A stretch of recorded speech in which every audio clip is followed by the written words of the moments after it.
السلام عليكم ورحمة الله وبركاته أعزائي المشاهدين مشاهدي قناة تالتة شمين، أهلا بكم ومرحبا معانا في حلقة جديدة مع أخوكم عمرو عاطف.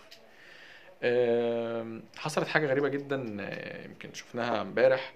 آم، بعد فوز ليفربول على توتنهام، ماتش طبعا كان صعب جدا وقوي جدا اللي انتهى بفوز ليفربول بنتيجة 2-1. محمد صلاح في آخر الماتش آم، يعتبر هو اللي احرز الهدف، لكن ما اتحسبلوش علشان مدافع توتنهام الدرفايرلد جابه في نفسه.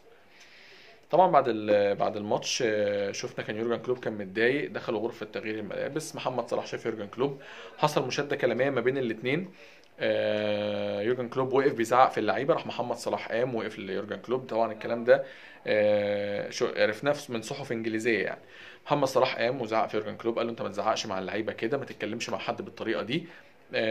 مش كل مرة لازم نلعب حلو ولازم نعجبك، عادي الفرق الكبيرة كل هدفها ان هي تحقق 3 نقاط، احنا كسبنا، فمش كل مره لازم تعنفنا وتزعق معانا وتتخانق معانا. طبعا ده يورجن كلوب آه، تتنرفز وتعصب وتضايق، ازاي بتتكلم معايا كده وبالطريقه دي.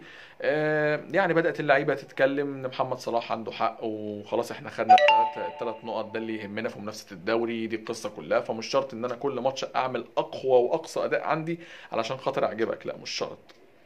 الموضوع اتحل سريعا والكفه بقت ناس مع محمد صلاح ان هو صح اللي انت بتقوله. بعض اللعيبه ناس تانية بتقول لا، ده كده مدرب عايز دايما فرقته تلعب بطريقه حلوه، فرقته تلعب تكون مستحوذه وتكون هجمه. يعني في ناس تقول لا عادي، محمد صلاح عنده حق برضو، كان بيلعب توتنهام من اقوى الفرق الانجليزيه.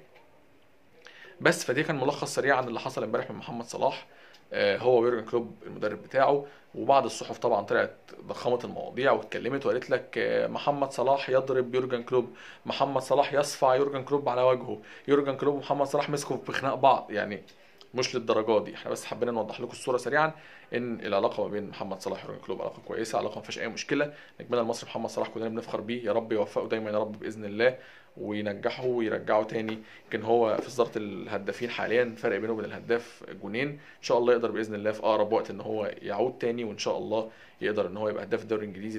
دعواتكم ليه ودعواتنا كلنا ليه. لو عجبك الفيديو بعد اذنك لايك، سبسكرايب، شير، كومنت، وفعل الجرس عشان يوصلك كل جديد. كان معاكم اخوكم عمرو عاطف، اهلا بكم في قناة تالتة شمين.